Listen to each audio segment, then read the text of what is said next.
بسم اللہ الرحمن الرحیم۔ السلام علیکم۔ مزید آگے چلنے سے پہلے ڈیلی وال یوٹیوب چینل کو سبسکرائب کریں اور بیل آئیکن پر ضرور کلک کریں۔ صادق آباد کے ایل پی روڈ پر نجی بینک میں دھماکہ ہوا، جس کے نتیجے میں 8 افراد زخمی ہو گئے، جنہیں طبی امداد کے لیے قریبی ہسپتال منتقل کر دیا گیا ہے۔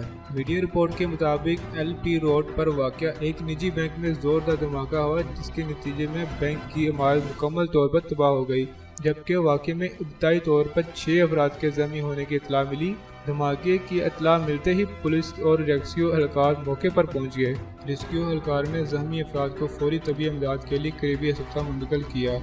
پولیس نے جائے وقوع کو گھیرے میں لیا اور دھماکے کی نوعیت کا تعین کیا، جبکہ اس دھماکے کے نتیجے میں بینک کی عمارت کے علاوہ باہر کھڑی گاڑیوں کو بھی نقصان پہنچا ہے۔